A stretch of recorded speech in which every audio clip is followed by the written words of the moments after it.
Hello students, दृश्य success academy online classes में एक बार पुनः आपका स्वागत है। मैं विशाल एक बार पुनः आपका स्वागत करता हूं। कल मैंने आपको प्रपोजिशन से आपका परिचय कराया। प्रपोजिशन की डेफिनेशन कल मैंने आपको बताई।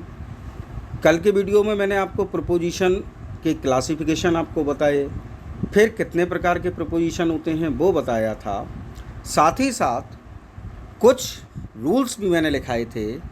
आज मैं आपको प्रपोजिशन से ही कनेक्टेड पार्ट 2 लेकर आया हूँ और इसमें कुछ प्रपोजिशन के बारे में विस्तारित रूप से आज हम चर्चा करेंगे कि आखिरकार इन प्रपोजिशंस का प्रयोग किन स्थितियों में कहाँ कहाँ किया जाता है।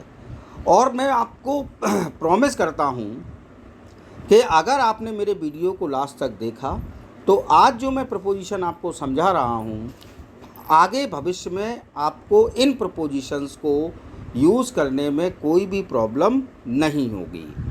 तो चलिए बात करते हैं। पहला प्रपोजिशन आपका यूज़ ऑफ एट। एट के अर्थ होते हैं में, पर और। यूज़ ऑफ एट और एट के अर्थ जो होते हैं वो होते हैं में, पर और। अगर हम बात करें एट की तो एट प्लेस यानी कि स्थान तथा डायरेक्शन यानी कि दिशा को व्यक्त करता है। एट की अगर हम बात करें तो एट दो चीज़ों को इंगित करने के लिए, इंडिकेट करने के लिए प्रयोग होता है। पहला है प्लेस और दूसरा है आपका डायरेक्शन यानी कि स्थान और दिशा को ये इंगित करता है, व्यक्त करता है, इंडिकेट करता है। तो अब इसके हम यूजेस जान लेते हैं साहब, कहाँ कहाँ किस कंडीशन में यूज होता है। अगर हम एट की बात करें तो सबसे पहला आपको पॉइंट याद रखना है इंडिकेटिंग प्लेस। एट का यूज़ इंडिकेटिंग प्लेस यानी कि स्थान व्यक्त करने के लिए। एट का यूज़ क्या के लिए होता है? स्थान व्यक्त करने के लिए होता है, इंडिकेटिंग प्लेस।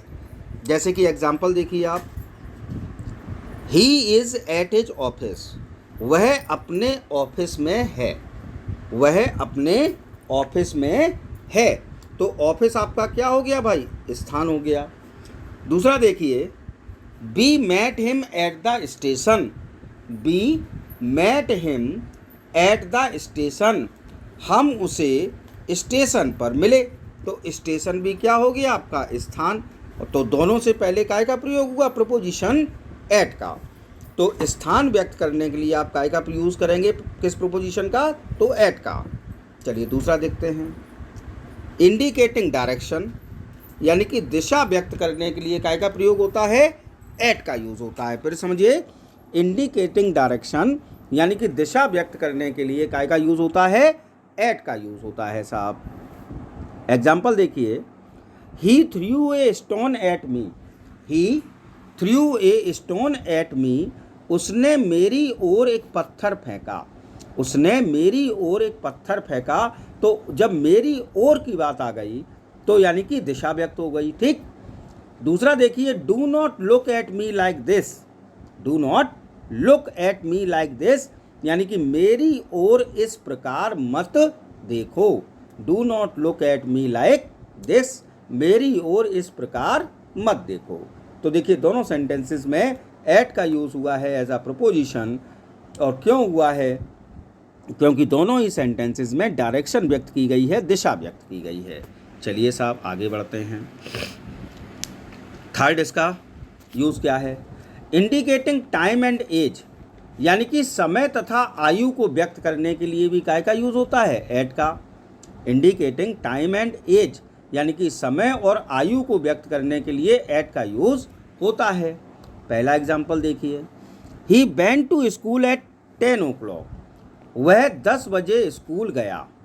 वह 10 बजे स्कूल गया। तो 10 बजे यानी कि टाइम, तो टाइम व्यक्त करने के लिए यहाँ यूज़ हो गया।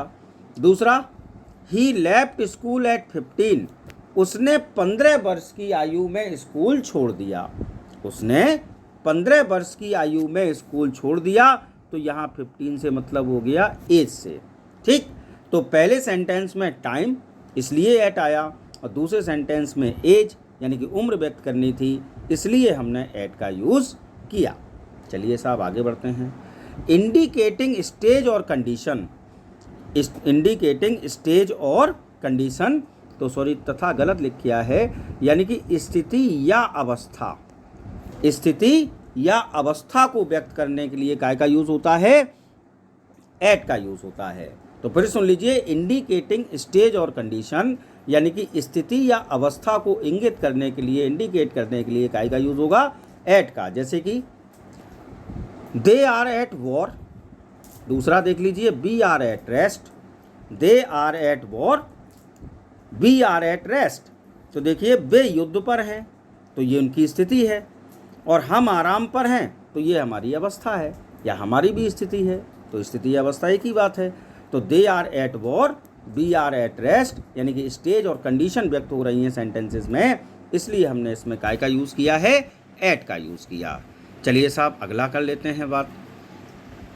अगला पॉइंट है 5th नंबर, इसका use indicating rate, indicating rate, rate यानी कि गति व्यक्त करने के लिए, इंडिकेटिंग रेट यानी कि गति इंगित करने के लिए, गति व्यक्त करने के लिए, गति इंडिकेट करने के लिए काय का यूज होता है, एट का यूज होता है। एग्जाम्पल समझिए, he drop the car at full speed, he drop the car at full speed, उसने कार पूरी गति पर चलाई, उसने कार पूरी गति पर चलाई, तो गति आ गई, इसलिए काय का प्रयोग हुआ साहब, एट का।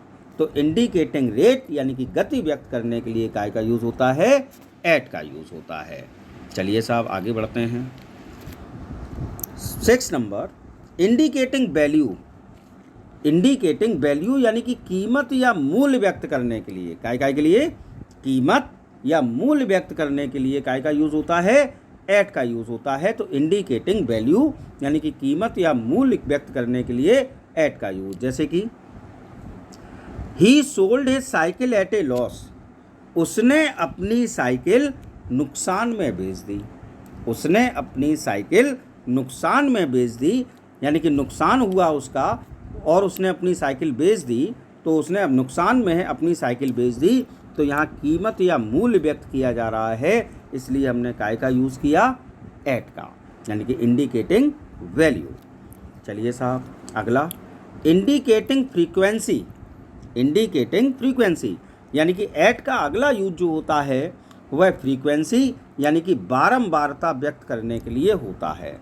काय के लिए होता है साहब, बारंबारता व्यक्त करने के लिए, और अंग्रेजी में कहें तो फ्रीक्वेंसी इंडिकेट करने के लिए काय का यूज़ होता है, एट का यूज़ होता है। जैसे कि एग्जांपल देखिए, it rained at regular intervals this year, it rained at regular interval this year, यानी कि इस वर्ष वर्षा नियमित अंतराल से हुई, इस वर्ष वर्षा नियमित अंतराल से हुई।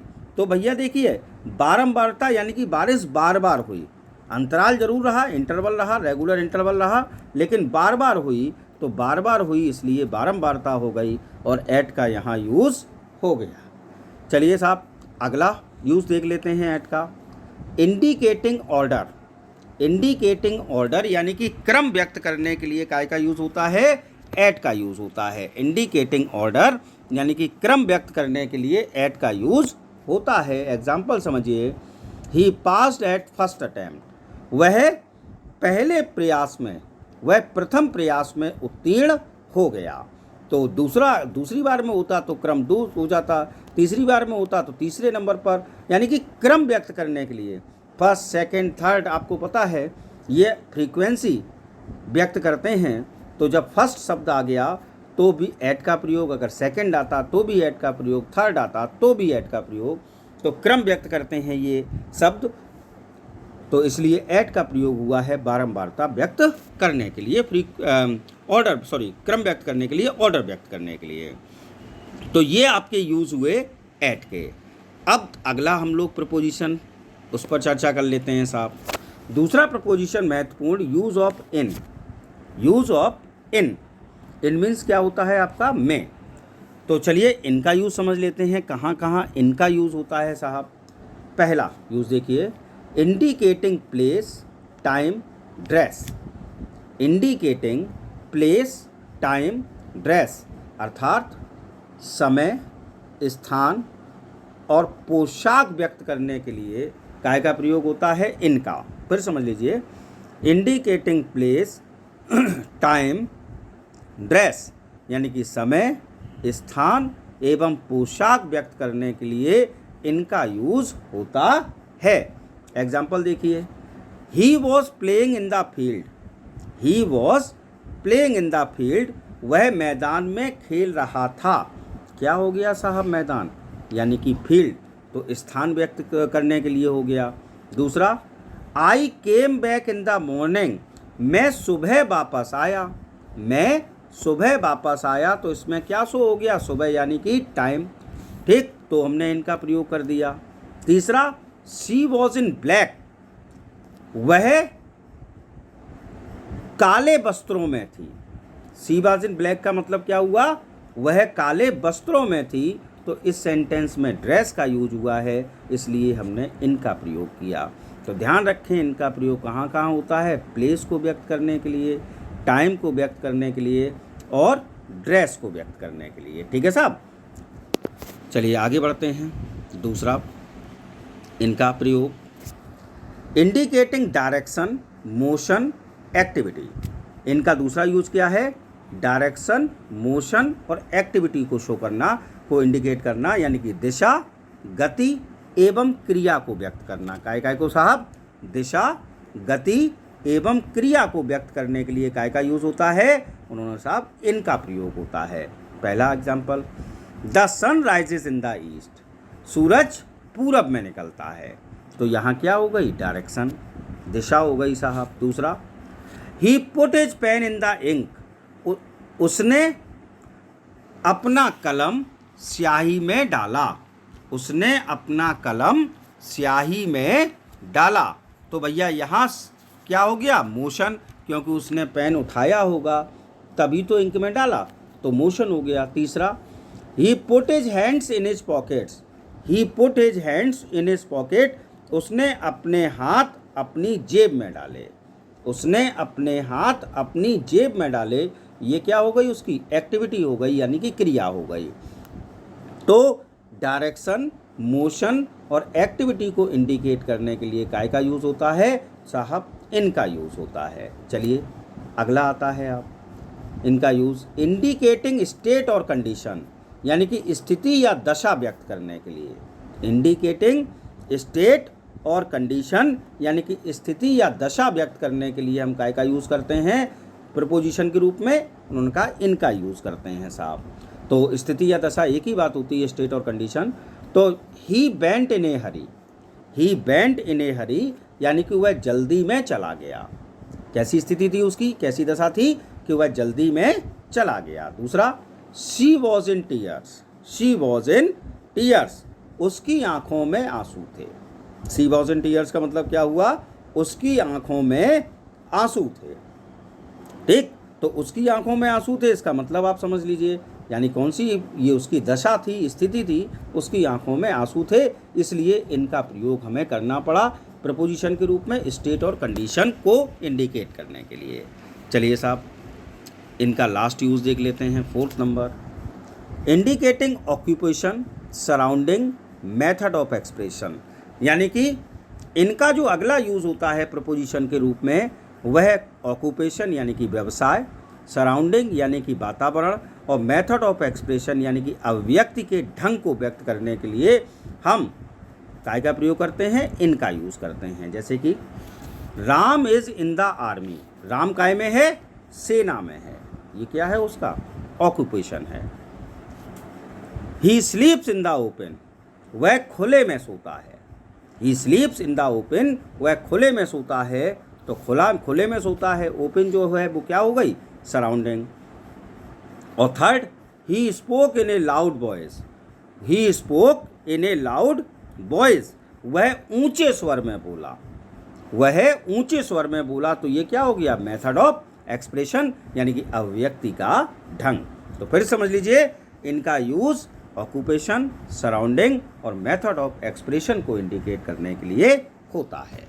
चलिए अगले प्रपोजिशन की बात कर लेते हैं साहब, use of on. Use of on और मीन्स क्या हुआ, पर, ऊपर, को और मैं।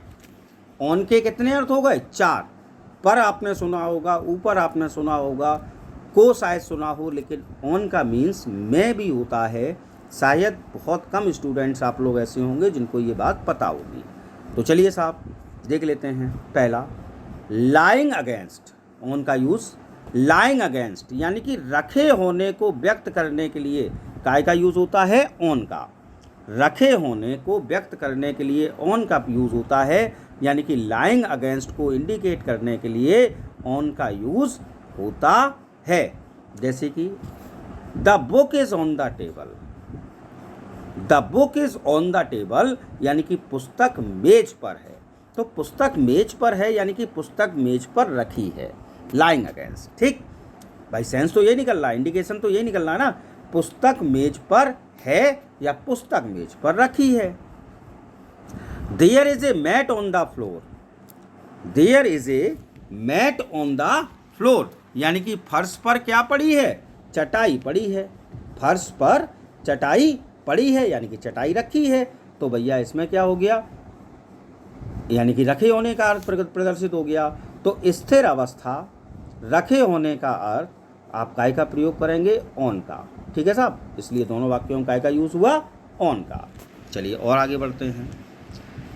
इंडिकेटिंग टाइम एंड नियरनेस, दूसरा यूज़ देखिए ऑन का।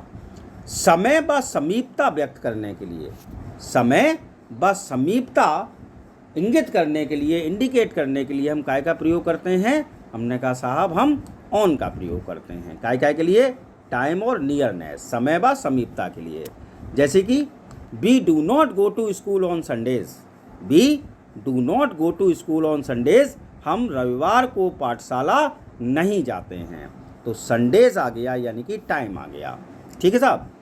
दूसरा देखिए, माई house is on the main road, मेरा घर मुख्य सड़क पर है यानी कि मुख्य सड़क और मेरे घर में क्या है, नियरनेस है, समीपता है। तो समीपता व्यक्त करने के लिए भी काय का यूज़ होता है, ऑन का यूज़ होता है।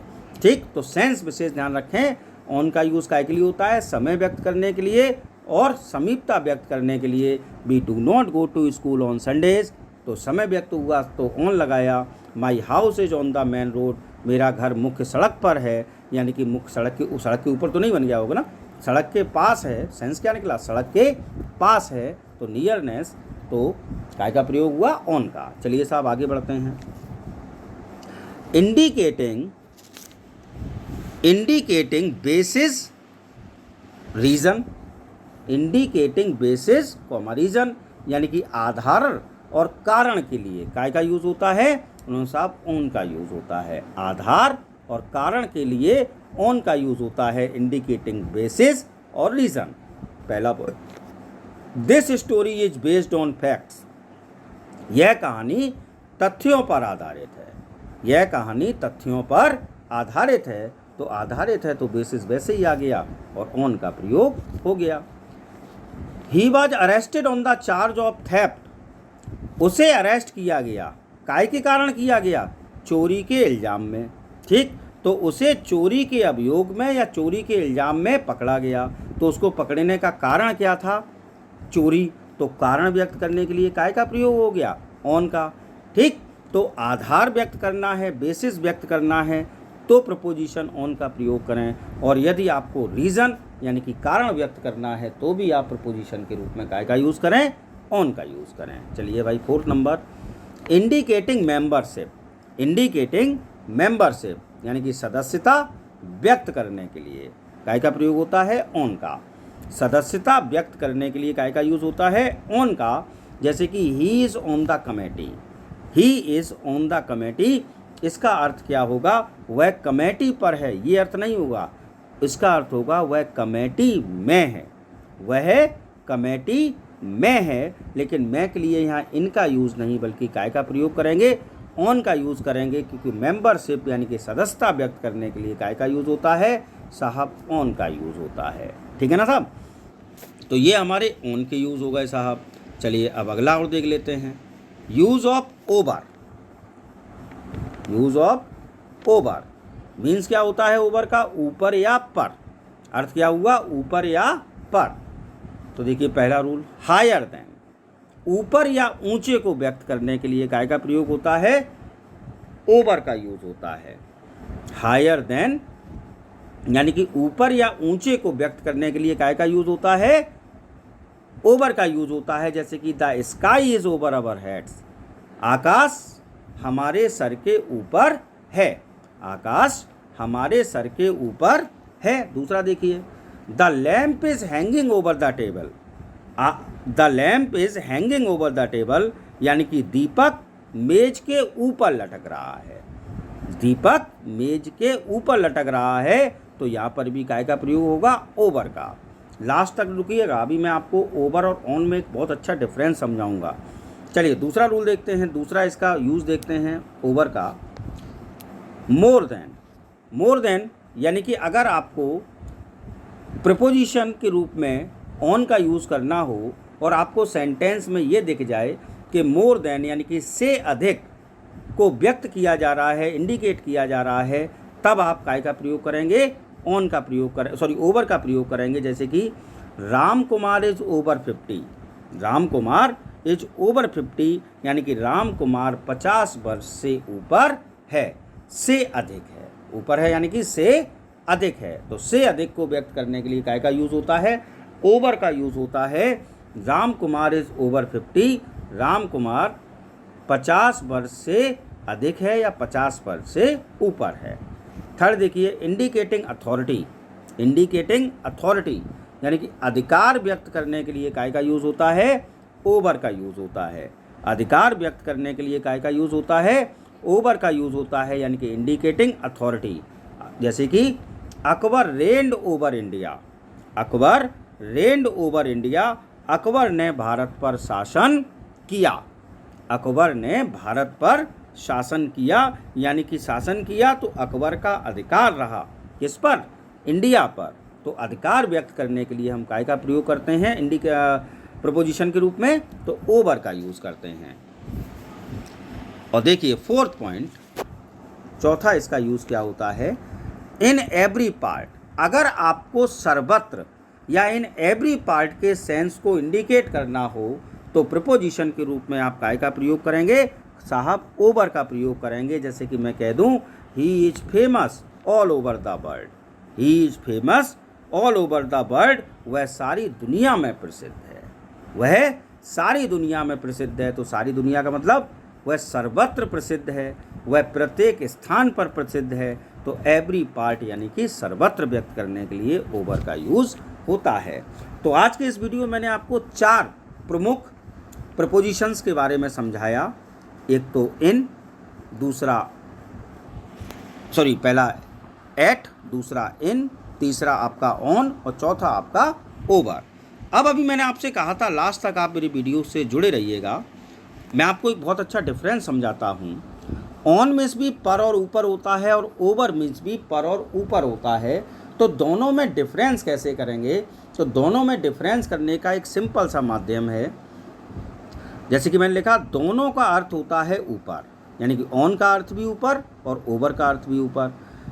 पर ऑन का यूज़ तब किया जाता है जब दोनों वस्तुओं की सतह आपस में एक दूसरे को टच करें, यानी कि ऑन का प्रयोग आप वाक्य में तब करें जब आप देखें कि जो दो चीज़ें दे रखी हैं, दो वस्तुएं दे रखी हैं, वो आपस में एक दूसरे को टच कर रही हैं। अगर टच कर रही हैं तो आप ऑन का प्रयोग करिए, जबकि ओवर का यूज़ तब होता है जब दोनों की सतह आपस में टच ना करे। और आप देख लें कि दोनों चीज़ें आपस में एक दूसरे को टच नहीं कर रही हैं और सेंस ऊपर का ही आ रहा है, पर या ऊपर का, तो आप ओवर का प्रयोग करें। ठीक, जरा एग्जाम्पल समझिए, समझ में आ जाएगा। The cat is on the mat, बिल्ली चटाई पर है। तो भैया देखो, बिल्ली चटाई पर है तो बिल्ली के पैर और चटाई दोनों एक दूसरे को टच कर रहे हैं ना, तभी तो हम ये सेंटेंस कह सकते हैं कि बिल्ली चटाई पर है। ठीक, तो दोनों चीज़ों की सतह जो हैं वह आपस में एक दूसरे को टच कर रही है, यानी कि बिल्ली चटाई को टच कर रही है। जबकि दूसरा sentence, the sky is over our head, the sky is over our head, यानी कि आकाश हमारे सर के ऊपर है, आकाश हमारे सर के ऊपर है। तो आप समझिए आकाश और हमारा सर, हम सबके ऊपर आकाश है, लेकिन ना सर हमारा आकाश को टच करता है और ना ही आकाश हमारे सर को टच करता है। तो चूंकि ऊपर है, सेंस ऊपर का आ रहा है, लेकिन दोनों ही चीज़ों में से कोई भी चीज़ एक दूसरे को टच नहीं कर रही है, इसलिए यहाँ हमने काय का प्रयोग किया साहब, ओवर का प्रयोग किया, और यहाँ टच कर रही है तो हमने ऑन का प्रयोग किया। तो इस प्रकार से आप देख सकते हैं ऑन और ओवर के प्रयोग में आप बड़ी आसानी के साथ डिफरेंस ढूंढ लेंगे। तो आज के इस वीडियो में इतना ही। आज तक मेरा वीडियो देखने के लिए बहुत बहुत धन्यवाद। और यदि आपको मेरा वीडियो पसंद आया हो तो प्लीज़ लाइक, कमेंट और शेयर अवश्य करिए। और यदि अब तक आपने मेरे चैनल को सब्सक्राइब नहीं किया है तो प्लीज़ सब्सक्राइब माई चैनल, और अपने अधिक से अधिक साथियों को जो कि किसी कंपटीशन की तैयारी कर रहे हों जिसमें अंग्रेजी विषय, अंग्रेजी भाषा, इंग्लिश लैंग्वेज से कनेक्टेड क्वेश्चन आएंगे, उन तक मेरे चैनल को ज़रूर पहुँचाएँ, जिससे कि उनको भी इसका लाभ हो सके। Thanks for watching. Stay home, stay safe. जय हिंद, जय भारत।